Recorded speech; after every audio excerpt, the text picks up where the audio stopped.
Well, hello, friends. How's everybody doing? Did anybody watch that basketball game? It wasn't streaming. Pinto didn't do anything, right? Oh, yeah, I think no. I don't know. I don't know. I think he had some life there here and there. Oh, what's going on, everybody? Curtis Wilkerson and Andrew Ellis here with the Pod at the Palace post-game show following, crazy enough, Arkansas's 66-65 exhibition loss to TCU. Man, we've got a lot to dive into this one. Arkansas led by 13 points with 1:48 left in the third quarter, and buddy just ran out of gas. And they have some other problems that they've got to work on. Pick and roll defense, big issue.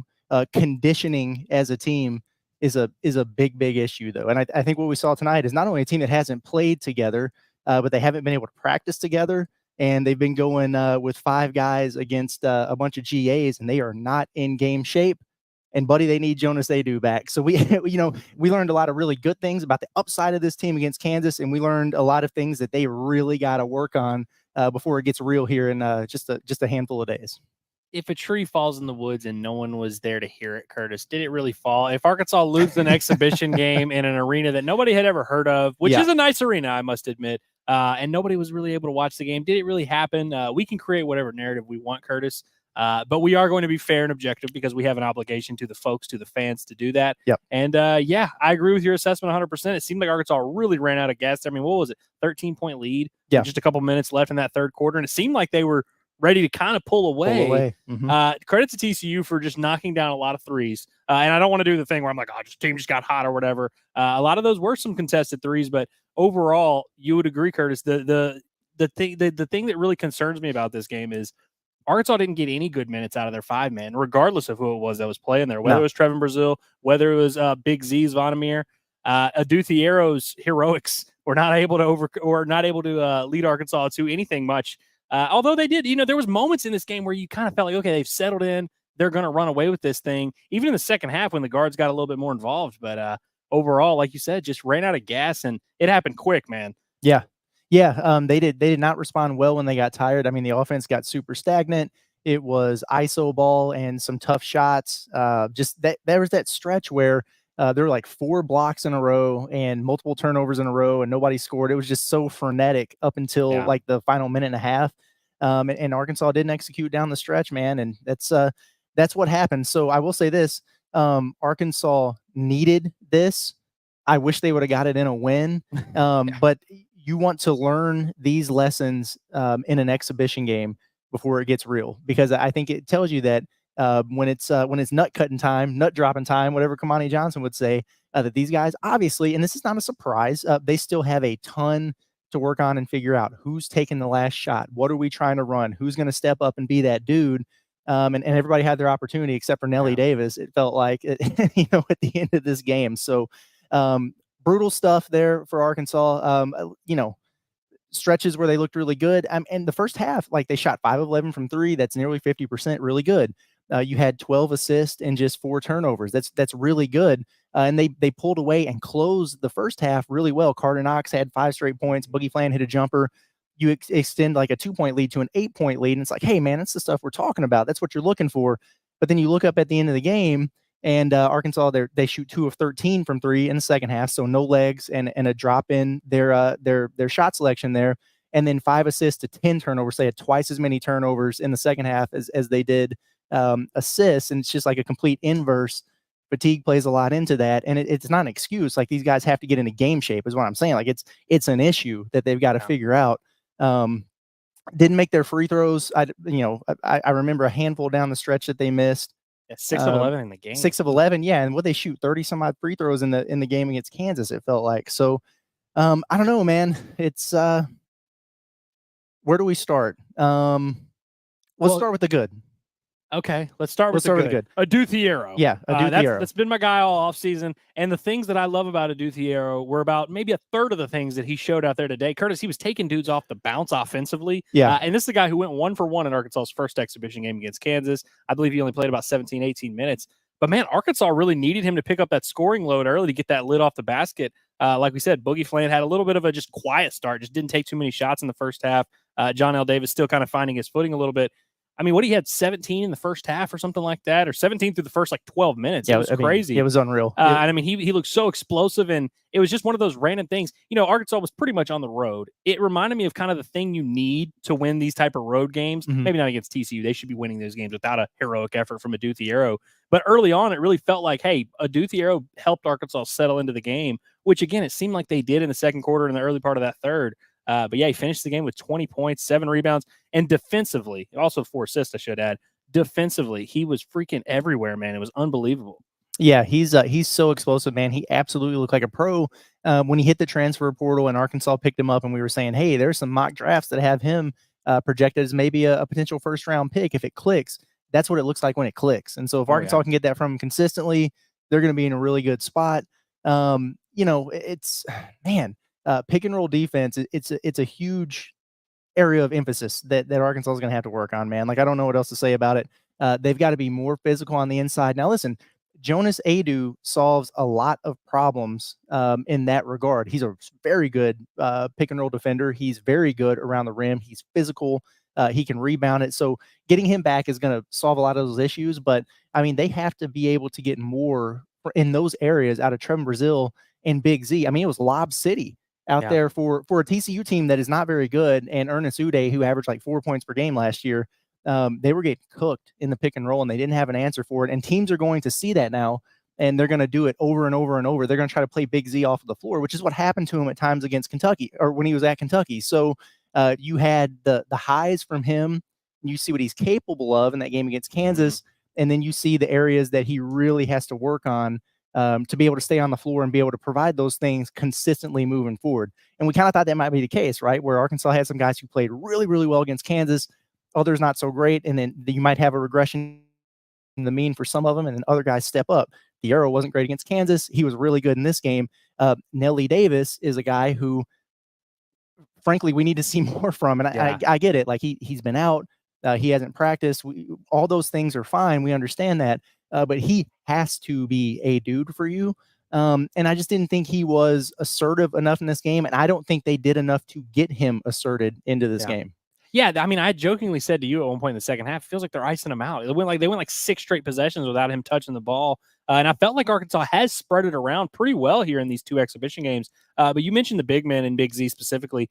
You look at the stats, and I mean, the Arkansas combines for 10 blocks in this game. Yeah, felt like all of the big men had their little moments there of showing some good rim protection when they were in the right position to make plays. They made some plays here and there. Had some nice rebounding efforts from Trevin. I thought Big Z did a decent job in the second half, kind of cleaning up some of his rebounding because he was getting bullied around there in the first half. But TCU did a really good job of getting those guys out of position. It felt like the interior was just wide open all day, and it felt like there were so many plays where Big Z would come out, step up to the free throw line, and then just would look behind him, and there would be a wide open guy there, and it felt like there was some rotations that Arkansas missed on. And absolutely, I'm really glad you said. I didn't mean to cut you off there, but you see that, and it winds up being a lob, and that's not always indicative of Big Z or TB screwing it up. Like, whoever was supposed to drop down and help as he recovered wasn't there. So it is a team defensive issue on that front. Obviously, both of those guys have to be better. Yes. Yeah, absolutely. And I mean, you mentioned Aduthiero. We've talked about him and kind of raved about him early. I felt like he did a good job compensating for a lot of that. I felt like he was the one guy.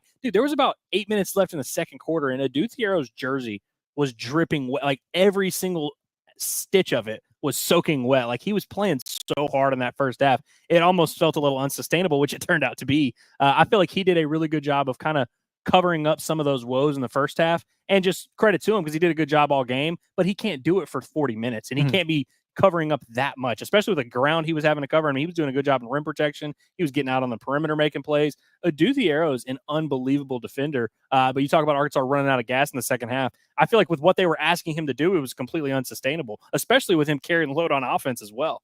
Yeah, and I think people were getting frustrated with the threes that TCU was knocking down, in the second half, and just timely ones. And a lot of that starts because if you think about the first half, Arkansas's defensive intensity, their pressure on the ball was great. They were flying around. They looked like they did against Kansas. Those legs start getting heavy. You get fatigued. They were giving up straight line drives. TCU was getting into the paint, collapsing the defense, and spraying it out. And guys were getting rhythm jumpers, and that's why they started knocking them down. So I really do think a lot of the issues defensively, it's conditioning, and I think that impacts the shooting as well. It's something that they have to figure out, and you also have to be able to play through that. Like, there are going to be games where you're tired and you're in physical battles, and you recruited a roster where this was going to be a thing, where you knew you have 9 guys that you feel like you can rely on to play for you consistently in your rotation, and now you have 1 guy who's out right now, and that cuts down to 8. Those guys have to be in damn good shape, and they haven't been able to because they haven't been practicing together, whatever. But you have to be able to play through that then, and they didn't. I think they lost some focus at times. Decision making started to slip as they got more fatigued. They weren't as explosive. The shots were short. All that stuff factors in, and so it's not an excuse. It's just something they have to figure out. Yeah, absolutely. And Calipari, in Arkansas, like you said, played an 8-man rotation. It's not like you had a super deep bench there. He reminded me of Eric Musselman a little bit, the way he was jerking Big Z and Trevin Brazil around. He was just begging anyone to give him some good minutes there at the 5, and just couldn't quite find that right combination. Although I will say I did really appreciate, and I said this after that Kansas exhibition when it went really well, that I appreciated seeing Arkansas's guys on the floor together, because they need that. We know they haven't been getting into a ton in practice, which, the conditioning aspect is certainly there as well. But I just like seeing those guys have to figure that out. But again, in these exhibition games, you're trying to figure out, are these good things that you see happening? Are they sustainable? And are these issues that you're seeing arise, are they something that's going to plague you all season long? And I do feel like a lot of Arkansas's issues are very correctable. And again, when we're talking about the defense in particular, and by the way, we're talking about a game where they give up 66 points. They held TCU to under 40% shooting from the game. And even the threes, where they go 8 for 25, it's not like they really lit it up on paper there as well. So it is worth noting that. But I felt like in the first half, there were times where it looked like this Arkansas team out on the perimeter was just clamping dudes. And I really liked what I saw. So it's not one of those things where it's like, hey, they're just completely sloppy on both ends of the court. Honestly, for me, we've talked a lot defense here, but offensively, I feel like Arkansas, there's more cause for concern, because there was a lot of, like you said, standing around. And again, it all kind of comes back to conditioning. I know everybody's kind of looking for their one excuse. That's your one excuse, is conditioning. There you go. Yeah. Because every single thing we're talking about, you kind of think about it, you're like, well, in the first half, there were a lot more good moments than there were in the second. It just kind of seemed to fade a little bit. But there was a little bit of that standing around, a little bit of a your turn, my turn. Let's just let someone go and create offense. And I felt like down the stretch, Arkansas didn't have a great feel for who they did want to run action for, who they did want to do things for. But I did really like when, they did this thing, by the way, for those that weren't at the game, which, I'm assuming is a lot of you, because there really weren't that many people at the game, frankly, if I'm being honest. But they did this cool thing where they interviewed the coaches in between, timeouts, which I know people kind of hate that when it's real games, and I do too. But they interviewed Cal, and they said, and there was a fan question: what are you most excited for this season? And he took it as an opportunity to say, I'm excited to play in games like this, where we have to kind of dig deep and find out who we can trust, who's going to rise and hit that dagger. And, nobody hit it today. But I feel like I agree with what Cal was saying. It's nice to be in these situations where, as he put it, you learn about your team a little bit. And I feel like that's kind of the message of the night. But I agree with you. I'd much rather learn in a loss. And frankly, I didn't see the loss coming until about 2 minutes left in the game. How about you? Yeah, I thought they were going to be able to hold them off there, and then it became pretty apparent that they might not score again unless they got to the free throw line. And it did suck. And I know people got to watch it on the stream, but Arkansas gets a stop, and then they wind up TCU gets possession again. They knock down the go ahead 3 with about 10 seconds left to go up 1. Arkansas brings it up the floor. They wind up, it's kind of a weird scramble. Cal calls timeout with 5.9 seconds left. TCU had all these fouls to give. So Arkansas really didn't get to run their set. TCU actually had 2 fouls to give. So they fouled twice. Yeah. And it got the clock all the way down to 1.8 seconds. Yeah. And so they didn't really get to get a quality shot off there, which kind of pissed me off. Which, by the way, shout out to Trevin Brazil for fouling 6 times tonight. They did that last weekend. I wasn't sure how they were going to go about that. They did run that back, the no fouling thing. They also ran back the quarters thing, which I enjoyed. Real basketball is what it felt like. But yeah, ultimately, man, just looking at the numbers, I tell you, there were so many real positives that we just don't get to talk about. Like Carter Knox had that 2-minute stretch where it was like, oh man, and he looked apart. Took 2 pull-up jumpers that you really like, or he took a spot up 3 and then pump fakes, gets the 2 dribble pull-up, just beautiful. Yeah, that was pretty much the end of his night there. Right. Nelly, what's crazy is I feel like a lot of people are going to do the whole thing about, Nelly Davis isn't looking comfortable in the offense and he needs to get going. I really feel like I liked what he did. I liked his shot selection for the most part. Put a little too much English on some of those layup attempts, but I thought he was really good when he got the ball. You just didn't see him with the ball in his hands much. I don't other than when he rebounded. He had 7 rebounds. Right. And this is the part of the season or the preseason where you're trying to figure out, who your guys are, who the closers are, who do you want the ball in whose hands, down the stretch in certain situations. And so I get it. DJ, you have trust in DJ. Okay. Boogie Flan, incredibly talented, and he was unreal in your first dress rehearsal.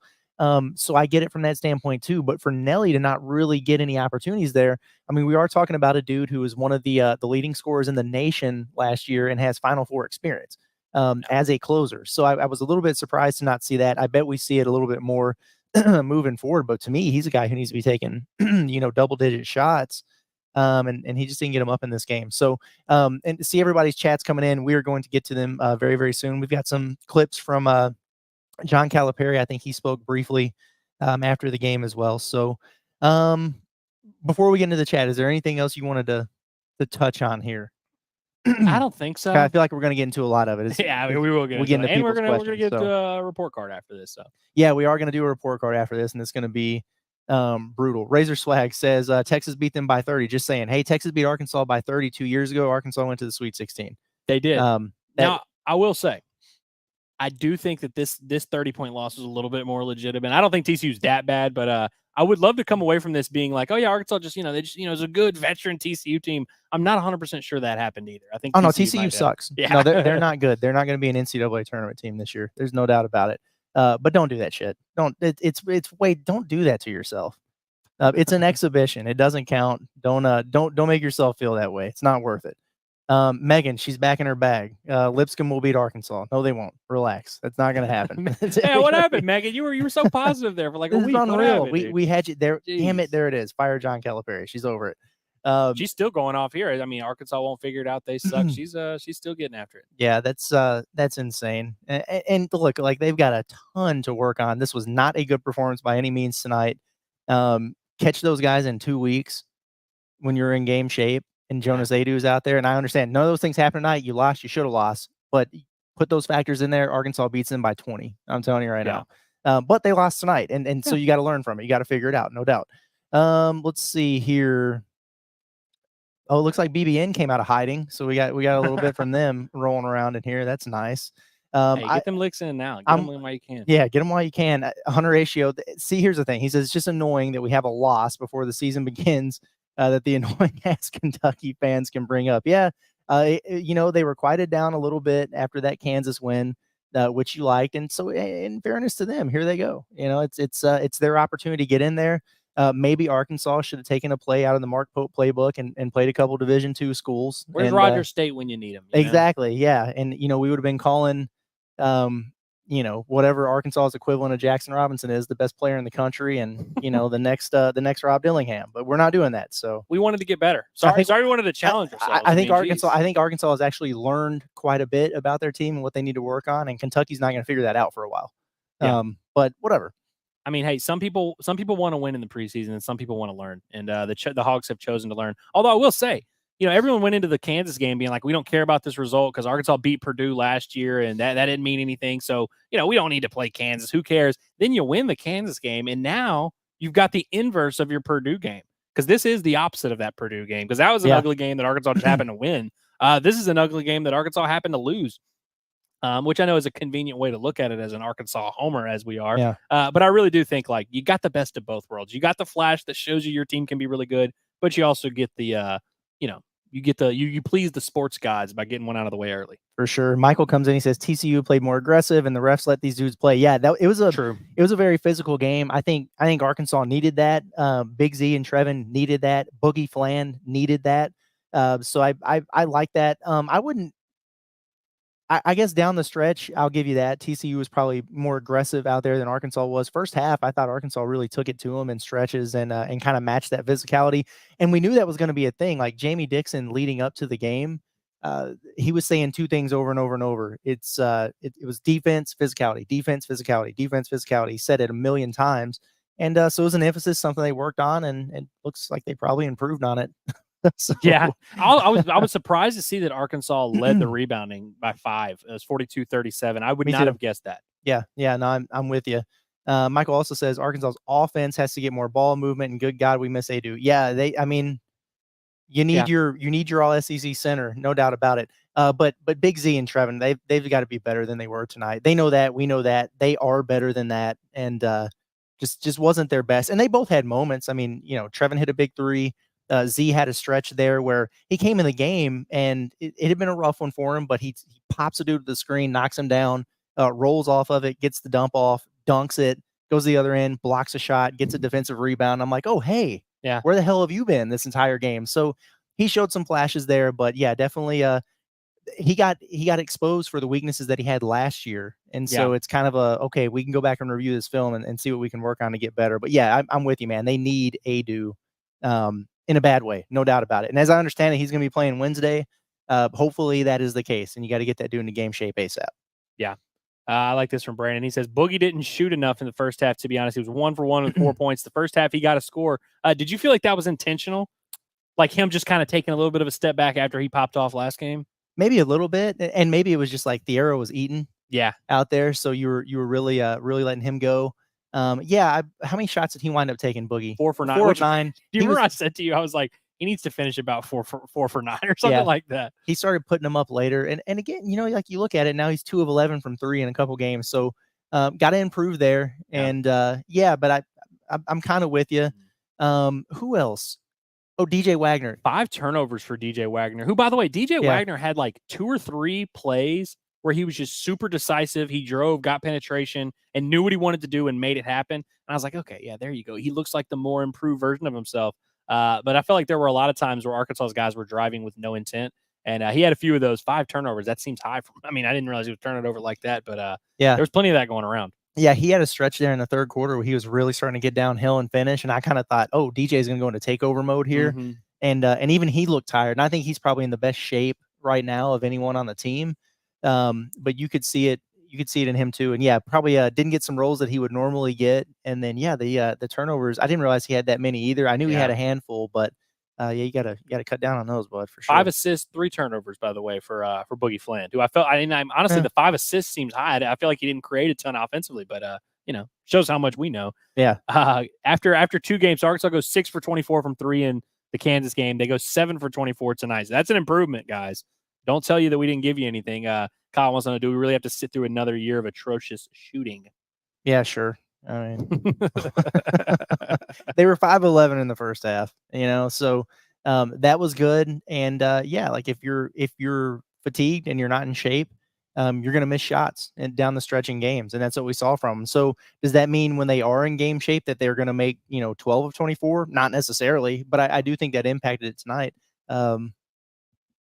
There were so many times where Arkansas, I wouldn't say so many times. There was about 5 or 6 times where Arkansas got a great look from 3. And you're just like, okay, that's it. That's the shot that's going to kind of put this game away. And it just never went in. And seeing Boogie Fland, he's, like you said, 2 for 12.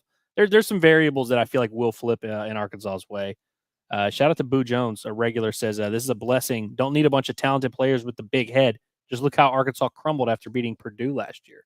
You think this is from a vibes and a confidence standpoint or an overconfidence standpoint, was this a positive development for the Arkansas Razorbacks? No, I don't think so. I really don't think this is a positive to blow a 13-point lead and lose. Like Cal's not going to be able to beat the allegations for a while because of the damn exhibition game. Like this is not a good thing.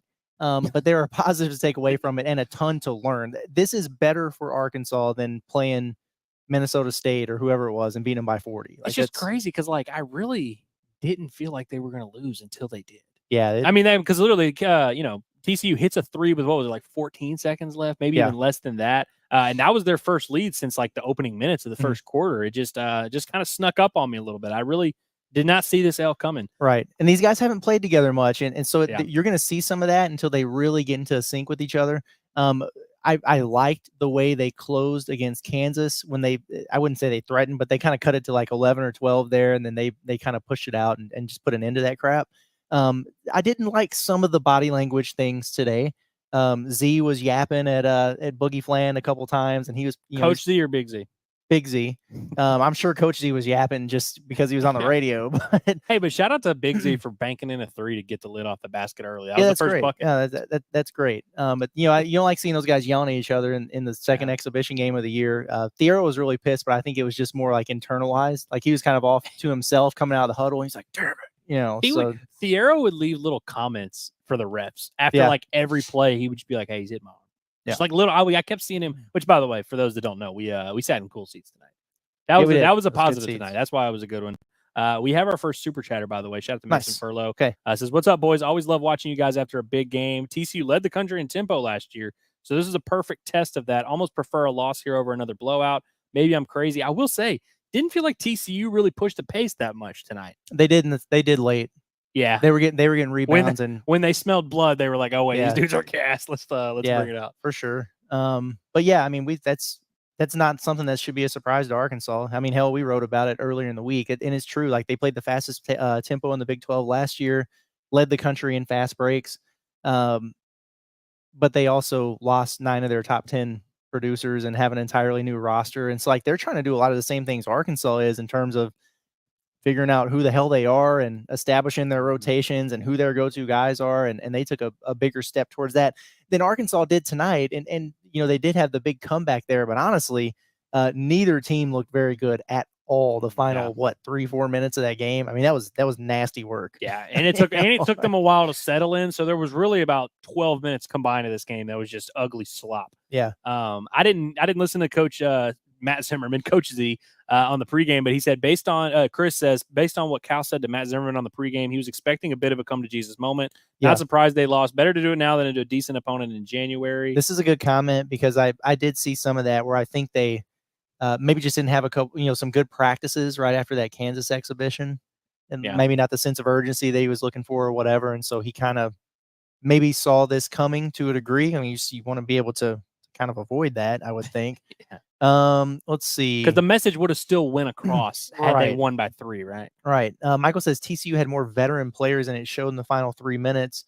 Luckily, this game doesn't count. It's a learning tool. I don't know. I mean, do they? They had Frankie Collins out there, who's a senior point guard. Arkansas had Nelly Davis. They just didn't use him. Yeah, and it's not like TCU they had the most prepared team They out had there. Just a Green Bay transfer. yeah. They had the dude who hit the 3 was from freaking Idaho, Wyoming, I think it was. They had an Old Dominion transfer in the backcourt. Like, I don't know. Arkansas did have the freshman in there, I guess. So fair enough.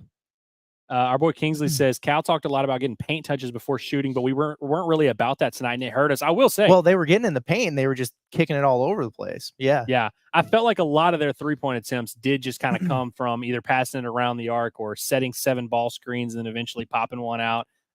Big Z, man, if he makes any of those little pick and pops that they ran, I mean, he hit, I guess, the one he banked in earlier. But he had a few good looks there from 3, but I really didn't know if there was a ton of getting into the paint and kicking it out and a made 3 happening. I don't know if that happened once tonight. Frankly. No, and for whatever reason, they did not want to throw him that lob. Yeah, and Cal literally was pointing to Boogie and was like, blah, blah. Yeah, so that was interesting to me. So working on the connection there for sure. They were doing a lot of the getting into the paint and getting those paint touches, but then leaving their feet and having nowhere to go. Like the defense would collapse, they would leave the feet, and there's just hands flying at them. DJ did it a couple times. I remember Thiero doing it a couple times in there. And so, like you get what you want, but then you're not in position to spray it out to your shooters or your cutters. I love that this fan base is locked in, dude. We really just need conditioning, which should be a lot better by January. I've seen like 7 chatters reference January, where they're like, "We're on to January." That's when this team needs to start peaking. Which I love that. I love that. Arkansas fans are so good at like just all the mental gymnastics, whether it's a win, loss, whatever. I feel like they're dialed in. Yeah, I'm with you. Let's see. What else do we got here? We do have a matching pace. Yeah. Arkansas seemed to try to match pace when the going got tough. Cal got to coach better and not let our boys play to their strength. Play to TCU strength. Yeah. I mean, I get that to a degree, especially when they were really fatigued. But then at the same time, like, what were you getting out of your half court offense? Yeah. Because it's like those guys they're like cement bricks on their feet.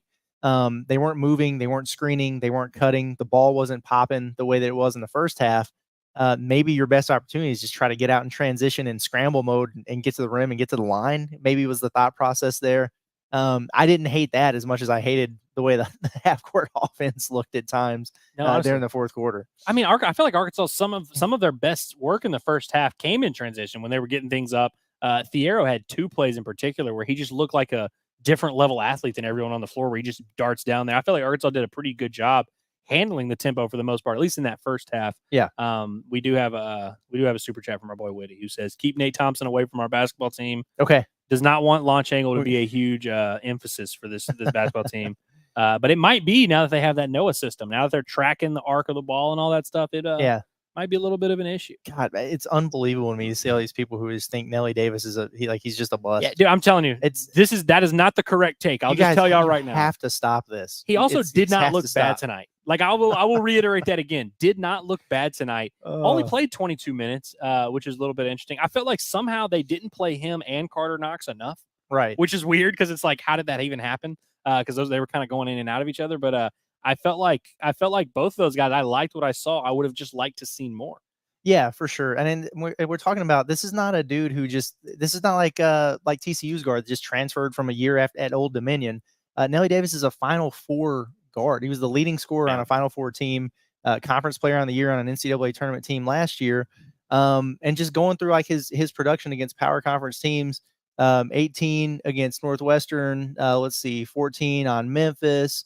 Let me move down here. A&M's 35 on Arizona, 19 on Illinois, 26 on Texas A&M, 15 on Butler. That's just last season. I mean, it's he's going to be fine. He's played in like 6 games against SEC competition in his career, and he averages like 18 on like 49% shooting. Right. Like, I mean, he's done it against any level of competition. 15 and 6 on Tennessee in the Sweet 16.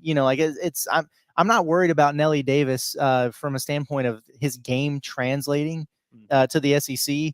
I think they just need to get him reacclimated because he missed some time. And you have to figure out the dynamic in the backcourt to make sure that all 3 of those guys are getting their touches and getting their looks. And I mean Boogie, DJ, and Nelly Davis. And like it has to be like written into the game plan. We used to, like when we would do scouting reports when I was coaching, we would literally have a handful of keys to every game, just like everybody else does. But like one year we had a dude, he's a D1 transfer, and he was our most talented player, and he was kind of a matchup problem. And it would be like a team goal, like a key, an emphasis. We would put at the top of the damn whiteboard, 15 shots. Like you get him 15 shots in this game. That's our goal. I'm not saying he has to get that many, but he's got to be taking 10. Like you just have to get him acclimated and get him comfortable. Like you said, we saw stretches there. He hit a couple 3 balls. So just, a little bit of patience. I would have also liked to have seen more from him, especially in this game as opposed to the Kansas game. But he's not ready for the SEC. He's not good at this level. Come on now. I would also be a lot more concerned if he were like forcing it. Like if he had gone 3 for 14 and he was just forcing the issue and clearly just not in sync. It seems like he's been he's this guy that's missed a lot of practice time. It seems like he's almost trying to fit in, do some camouflage, and just kind of sink in with his teammates, and is not trying to dominate the ball, because I think he understands his role, which is going to be as a lead scorer, but also he wants to be a part of a winning team, which he's been a part of before. He's got experience doing that. Again, just not even in like the top like 8 of my big concerns here. What in the world are we? Okay, Adu is a hero, a 6-star athlete, but his skills, basketball IQ, and processing speeds are 3-star. He'd have been in the NBA already if his skills matched his physical tools. He'd be in the NBA already if he could shoot 33% from 3. Yeah. Also, he's going to be in the NBA in like 9 months. Yeah. Like he's literally projected as a first-round pick. Let's not leave out that he's arguably one of the best defenders in the country. And he looked pretty skilled to me tonight. He's improved. He's improved. So good at being vertical when he's contesting shots. I don't know how many fouls they called on him tonight, but it was too many. Like he was flawless on defense, I felt like. I mean, just covering ground. I could not have been. And we were on the other side of the basket that first half when he was really getting after it. We had an up-close personal look at it. It was beautiful. Yeah, for sure. Anthony Easton says Big Z was horrible in the pick and roll last year at Kentucky. Yeah, that like once the book was out on him, that was a problem area for him, and it's going to continue to be. But it's got to be better than that. I mean, it was a major liability to where, and I love me some Big Z. I mean, we talked him up when he played well, because that's the upside that he has, what we saw against Kansas.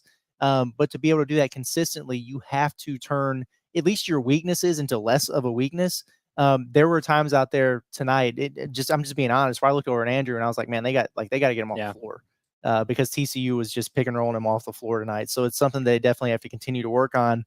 And there are going to be games, I'm afraid, until he really starts to make some progress there where, especially when Adu is back, that he's going to be limited in his role when teams are really exploiting him on it.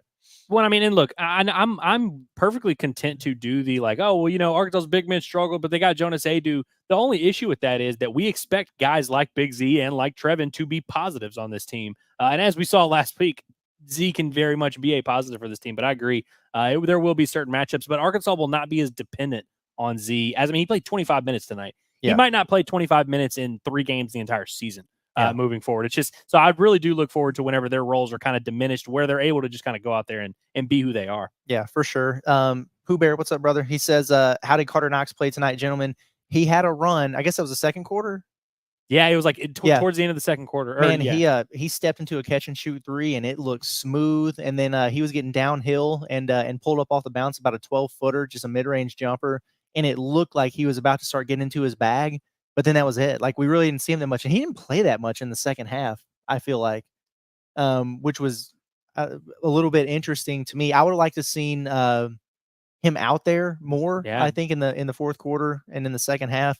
But yeah, he had a stretch where we really saw like, oh, there's that McDonald's All-American. Yeah. And then quite honestly, like, he just wasn't getting that many touches, which he doesn't have to, but his impact wasn't felt much outside of that. So it was a positive sign that, like, I think I tweeted like a half dozen times, like, hey, so-and-so just flashed. Oh, here's a flash from Billy Richmond because he got a basket cut score, and then he dunked an alley-oop that kind of went in before he caught it anyway. But a lot of guys had flashes and then moments of disappearing. That's just kind of what it's going to be like in an exhibition game. Yeah, so Carter made a really horrible transition pass that led to I believe it was TCU's first points of the game on transition. Yeah. And he made another weird pass late, and it did deter him. That was before he hit those 2 shots. I really liked what I saw from Carter defensively. Had 2 blocks and a steal, and I believe it was like 18, 19 minutes.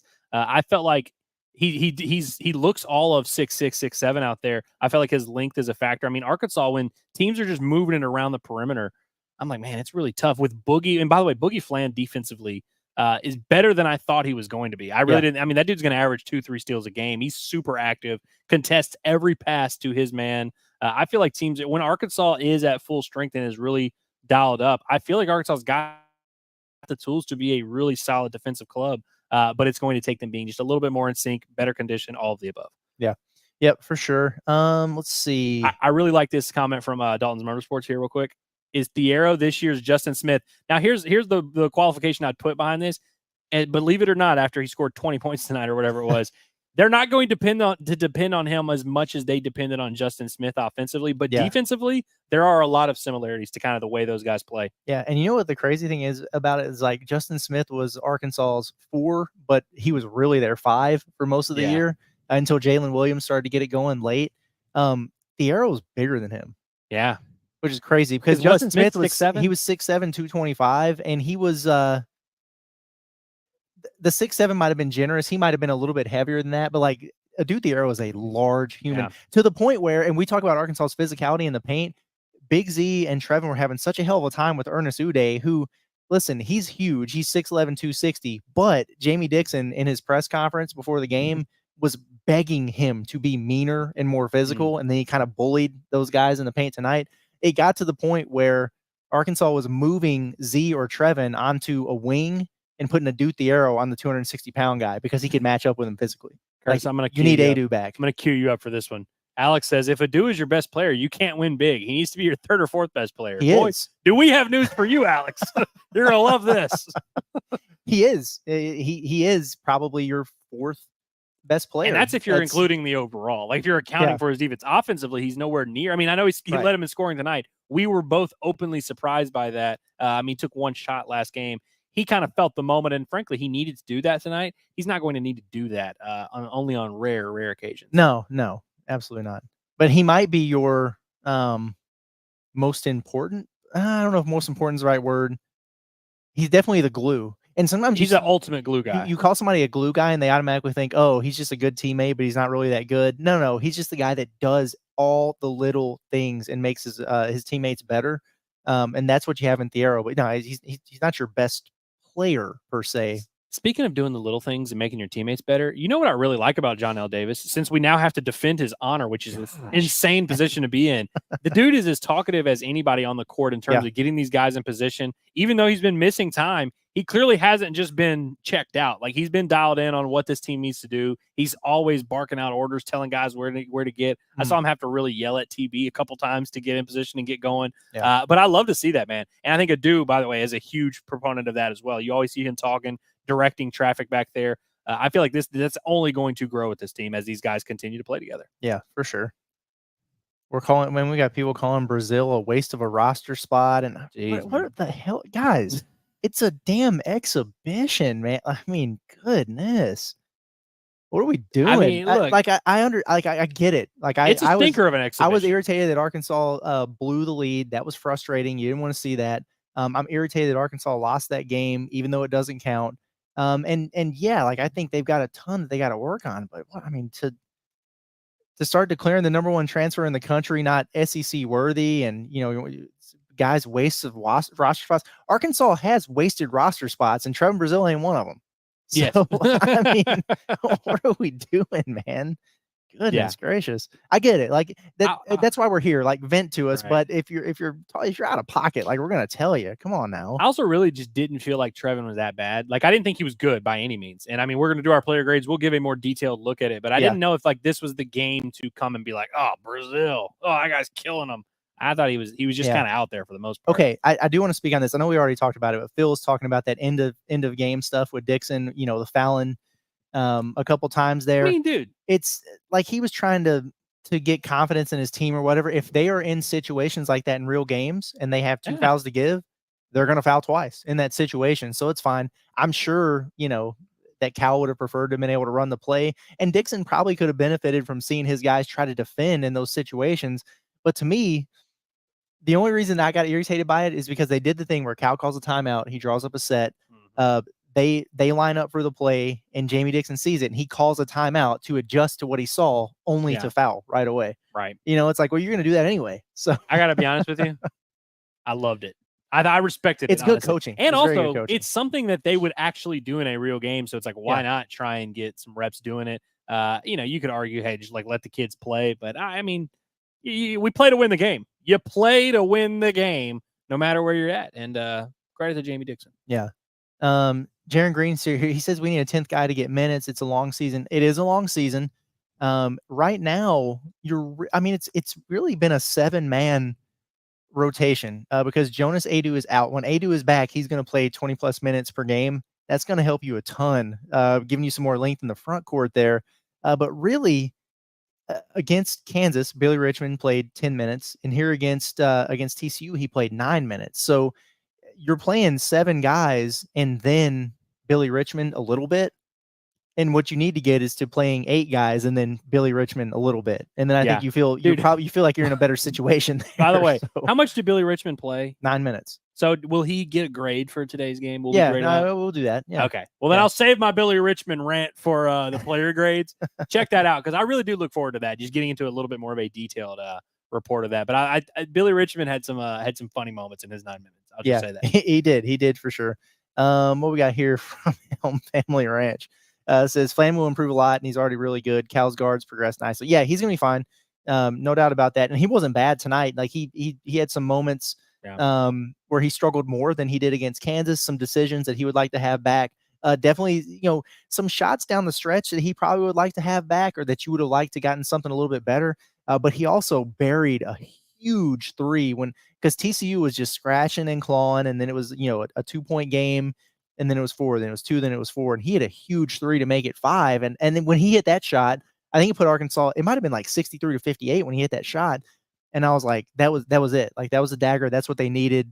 A little bit of breathing room. But then you just give up a couple buckets real quick. You give up a bucket in transition, and then you foul a guy. He makes free throws, and it's they were at times would make the big shot or the big play, like the Thiero, the big block down there. I think Z had one in that crazy scramble, but then they would come turn it over. And then they would create a turnover, and then they turn it over again. Like, the whole thing was just kind of it was kind of chaotic at the end of that game. And what it looked like to me is both teams have rosters who have just not played together yet. And so when you get in those situations, it's one thing like within the flow of the game to kind of get some things going, but when it's crunch time and you feel some pressure and we got to execute, here's the set, here's exactly what we're trying to do. It's new. to all these guys doing it together, and it looked man, it looked sloppy. That shit was crazy in the last couple minutes, man. It was very hectic. Like it felt like a fever dream a little bit. It did. I will also, if we're issuing critiques of the Arkansas Razorbacks, I might as well just go ahead and dip my toe in the water here. Finishing at the rim, I felt like Arkansas was a little soft. I felt like their big men were definitely soft, and the guards had some times where I was like, man, great move, and then just completely botched the finish. A couple times they were a little bit out of control. Boogie didn't get the roll on that one where I just couldn't believe it didn't go in. It happened to DJ too. Wagner gets fouled, and I mean, it was just a point blank and one, misses both of the free throws, and that felt like a big moment in the game. But I felt like Arkansas, I mean, they finished 8 of 17 on layups, which is just kind of crazy. That's just a low volume and not a great success rate. I mean, you're under 50% on layups. I felt like Arkansas, like if there's a, something clearly to work on. You remember Arkansas had that game, Muss's second year, where Moody missed like 9 layups, and it was just like a huge thing. And then they came out of the next game and were like 17 of 20 from in the rim. I feel like it's just going to be one of those things where it's like a point of emphasis, and then we never hear about it again. Right. Yeah. No, I agree with you on that. And and they were 3 or 4 on dunks. I guess we got to count that too. By the way, the one that they missed, that was a dude. You rarely see a heat check at the rim.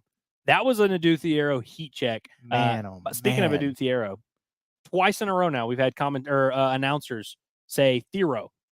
Maybe that's Adu Thiero, but they also said Calipari, which we know is incorrect. So I mean, I don't know if we can take their word for it. Man, I really hope it's Thiero. It's way better than Thiero. Yeah. Oh boy. Okay, I scrolled down a little bit further because I realized I was like 40 minutes behind on the comments, so we gotta. Yeah, that happens to me every now and then. TCU actually plays defense. What does that mean? Kansas doesn't, or Arkansas didn't? I don't know. TCU scored 66 points in this game. Yeah, like Arkansas got fatigued there, but I'm not really that upset with the defense outside of the pick and roll stuff. Like guarding on the perimeter, I thought they were really solid. They got fatigued and started giving up some paint touches there that led to some threes. But at the end of the day, I mean, you got a lot to work on from that front. But I mean, TCU shot 37% from the field and 32% from 3 in the game. Shout out to Live Free. Kevin Lee says, don't underestimate TCU. We didn't underestimate TCU. The Arkansas Razorbacks underestimated TCU. I think TCU is just about what they're projected to be. Yeah. I mean, dude, the Big 12 is a good basketball conference. Yeah. I feel like they're going to be a scrappy bottom feeder in that said conference. Yeah. Whitty has some advice for BBN. Is it okay if I go ahead and sure, let them cook here? Every Kentucky fan in here needs to go back to kissing your wife's brother and let us vent in peace. But don't act like you aren't going to be on whatever post game shows they have if they take an L. Yeah, that is true. In fairness, but also like you really do just need to like take into account, like just really let it seep in. Yeah. That we got folks it's 10 p.m. on a Friday, and we got Hog fans with us, which is awesome. But we also got Kentucky fans just knee deep in it. Yeah. Yeah. Oh, of course. Let's see. Yeah. I mean, it's hard to sift through a lot of the Kentucky thing. It's just people saying Cal's an idiot and he's not prepared. By the way, I saw one that said, did he just say Cal drew something up? Which I thought was a funny comment. I got to admit. And I will say, you want to talk about not beating the allegations? So again, by the way, guys, I've never seen this in my life. They filmed the coaches' timeouts and played them on the TV, like the big screen microphone, mic'd up. Jamie Dixon's going over their set. He's drawing stuff up. Cal was a little hesitant with that pin. He didn't really draw anything up. Yeah. He drew like one little he's like, yeah, just pin down here, and like kind of just to do it. But he really didn't have much X's and O's to say, which I thought was funny, just because it was like, you gotta feign something there, right? But he also did a cool thing where he was like, I'm not gonna cuss and scream and yell. That's not what we do here. And like all the players turned and looked to the camera, which I thought was funny. Yeah. Yeah, man, just so many people on TB. I might agree with I think I agree with Chris here. TB played okay. Yeah. Had some good moments and had some meh moments for sure. And he looked really, really tired. And maybe it just shows on him more than other guys, but I was like, dude, you got to get on the treadmill or something, man. It goes back to conditioning with a lot of these guys. But there were times where he kept a guard in front of him and had a great contest on a mid-range jumper and forced a miss. Like that's something we didn't see from TB last year. Had some good plays at the rim, blocking some shots, but then he had some soft stuff around there that he needs to finish probably.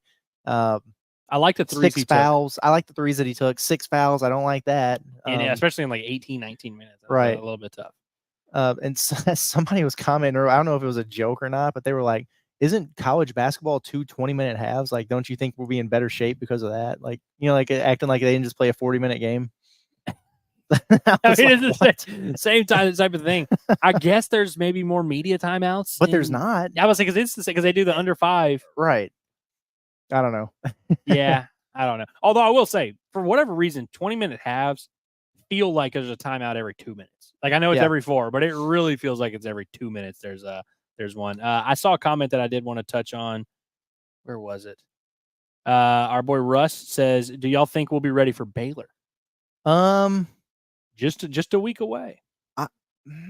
They're not ready for him yet. I'll tell you that. And the reason I say that is because I know how physical Baylor is. I know how much of a monster Norshad Omier is on the glass. If you get Adu and he looks like 80% of himself against Lipscomb, I still feel pretty good about that Baylor game. But if not, then it's they're gonna have to do some things in that one. And and Baylor's got some guards too, man. So like that's gonna be a really tough one. Are they ready for him right now? No, but I do think Adu could go a long way towards answering that question. Leon says, how many will be out for our first game? So if Adu's not out, which it doesn't seem like he will be. Yeah, as I understand it, Z said he's playing like in the pregame. He's like, he's out tonight, but they expect him to play Wednesday. Which, by the way, they didn't let us in the arena until like 12 minutes till tip. What the hell was up with that? Yeah. I mean, not like it was that many high demand anyway. Just let us in the game. So we didn't get a good look at the full workout routine of right. He was already done for the day by the time we got in there. There was one more. Sam's Jukebox says Eric beat number 1 at exhibition last year, then had a losing record. Too many guys that don't know their role. I just hope we get to play one home game in the NIT. You know what they say? Shoot for the moon, Sam's Jukebox. And I like Ethan here. He says, keep in mind TCU scored 4 points less than Kansas, so have to be excited about the defense. As long as the defense stays consistent and the offense continues to improve, we'll be fine. Yeah, all that's true. But I will say that, and it goes back to my point from a minute ago about the defense is, man, like it's you have to be able to continue to execute through fatigue. And so I think some of the things you saw that you didn't like in the second half, that's just going to be a non-issue once you get on into the season. You get your game legs under you. Okay, they didn't have them tonight. That's on them.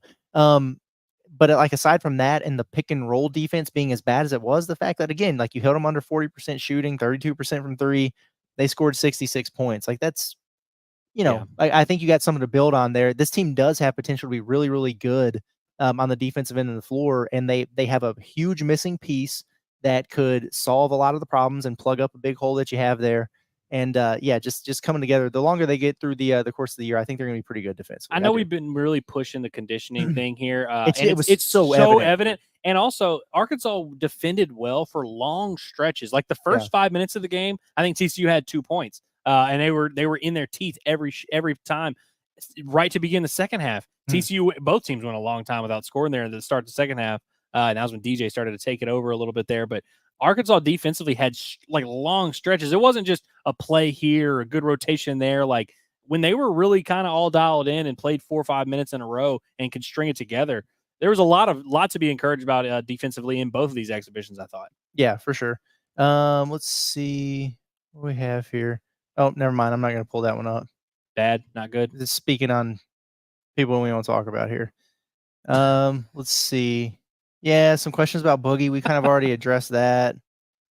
People going in on Megan Trembling. I'm very disappointed in you, Megan, by the way. I know. You gave it up like 1 week. Yeah, very She relapsed real quick. Yeah, that just can't happen. Over an exhibition that nobody saw. Guys, we're not even 100% sure. Like, we might just be BSing. Are y'all even 100% sure Arkansas lost to TCU tonight? Does anybody have proof that Arkansas lost to TCU tonight? Because I damn sure don't. I deleted the video I took at the end. I was ready to film the game winner. Yeah, I deleted it 3 times. It looked like Pinto was able to keep that stream the whole time, which is good for people who wanted to watch that. I know in Little Rock they'll shut that stuff down pretty quick. I know they do in Bud, so that was good that he was able to do that, and people were able to watch and appreciate him for doing that because it makes it easier for us to talk about it. I would have loved to have been able to do it, but they would have kicked our asses out of there and not let us back into the U of A. It's just a thing that they frown on with media members. So the kudos U of to A, Pinto they for currently that, love us, so we wouldn't want to put that in jeopardy. Yeah, that's the case. Hey, did you like the comments from Chris Dees tonight? I did. Yeah, well, Mason Furlow says Chris Dees nuts.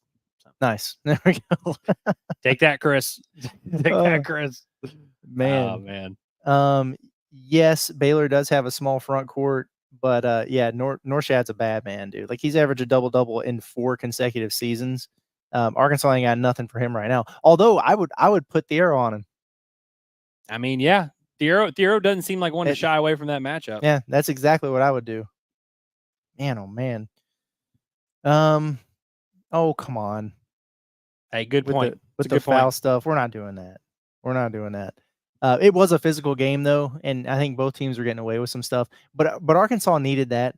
That was especially Boogie Flan. I thought it really showed. Like, he had to do some adjusting at times. He was really good in that first game against Kansas of navigating the ball screens and just kind of making something out of nothing when plays break down. But they were really getting in on him and being physical with him. And he was on his heels more in this game than he was in the past. But he made some adjustments. And then he kind of let that swagger get to him a little bit and was knocking down some big shots late. Missed some too, but that was really good for him. He will be better for having that happen to him. We done here? I think we're done here. I think we've said what we needed to say, and yeah, we'll continue to say more. And I look forward to doing that. Overall, guys, keep those heads up. It's going to be okay. Yeah, nobody's going to remember this in 10 days. Like, literally. No, that's 100% true. It's okay to be irritated by it. It's just, how would we have felt if Arkansas would have, like, if that 3 wouldn't have gone in for TCU and they wound up winning that game by 2 or something? Despite all that, I think people would have felt a little bit differently. Yeah. The loss stings, even though it doesn't count, because you're like, really, this happened, But either way, Arkansas could have gone out there and won this game by, they were up by 13 late. They could have won by 15 or something. They still would have had a lot to work on. They would still be out of shape in terms of being ready to play games. They still have to figure out pick and roll defense. They still got to figure out who their guys are. They still got to figure out how to get Nelly Davis involved. So all those things still have to happen, whether they won or lost. I get it. But again, just like we didn't want to overreact about the Kansas exhibition and how that would impact things moving into the season, we're not going to do that here, other than, recognize the things they did well. Shout out to you, Adu, with the arrow. And recognizing the things they need to work on, which we've talked about for the last hour. So there you go. But hey, we really do. We appreciate everybody for rocking with us. And thanks for your patience. We basically got out of Dickey's Arena and ran for a mile to get back here to the hotel and get set up. We obviously don't. You were power walking, bro. I couldn't keep up with them. I was struggling, man. These they say I'm 5'8", but it's not they. It's SCT. That's 5'7" of it is my legs, bro. So I was striding out, like a gazelle getting over here. But no, we appreciate you guys. We try to start as close to the end of the game as we possibly can. And the viewership here was great. So we appreciate you guys. Stay tuned though. We're not going to do this live, but we're going to record and we're going to have it out for you in the morning when you wake up. Report card. We're really going to dive into specific players, what we liked, what we didn't like. We're going to grade them out. And I was a little bit harsh, some said, after this Kansas game. So I don't know what it's going to look like after this TCU one, but it's going to be a lot of fun.